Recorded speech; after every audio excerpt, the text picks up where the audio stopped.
चलित लगाण वर्षा दे जाइछि दुख दुर्दशा। कमिला बन्या किंतु बढ़िला चाषी को दुर्दशा। लॉकडाउन और शटडाउन समय रे काम हराई घरे बसिथिबा बेले चाष थिला एकमात्र भरोसा। हेले बन्या धोई नहीं गला चाषीर एकर एकर चाष जमी। केउठी धान गछ बन्या पानी रे उपुड़ी भासुची तो आउ केउठी पानी भितरे धान गछ रही पची सड़ी जाइछि। चाषीर दुख कहिले न सरे। एभली एक दृश्य देखिबाकू मिलिछि बालेश्वर सदर ब्लॉक रो बुआर पंचायत रे।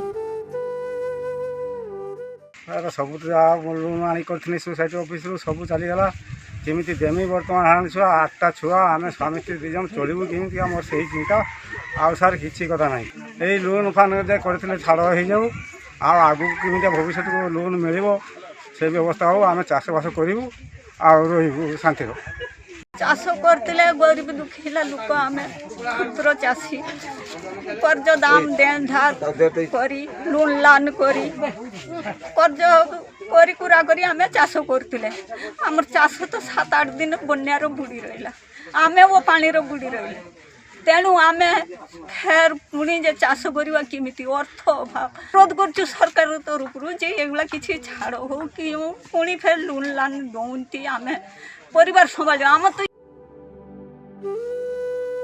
चलित वर्ष मौसुमीर लुचकाड़ी खेल जोगु वर्षा सठिक भावे होई नथिबा बेले तଳି रुआ मध्य विलंब होईछि।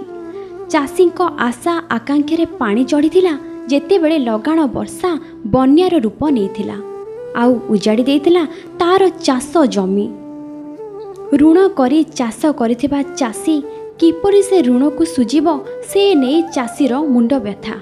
अन्यपटे चाषीर परिवार लोक ऋण छाड़ करने नहीं सरकार को निवेदन करने सह ऋण छाड़ करा न गले चाषी मृत्युर पुनरावृत्ति हेबो बोली कहिसंती। करथिले बखरा हमर जहा दितानी गुरुथिला आ बखरा 2 मान 3 मान नेखा करथिले सेडा सब नष्ट होई जाईछि। सरकार आम तो किछि सहाय्य करंतु आमे जे लोन करथिले से सार माने से दुआर बसछन आमे न जीवन दे दु। बालेश्वर प्रदीप कुमार बेरा, कोणार्क न्यूज।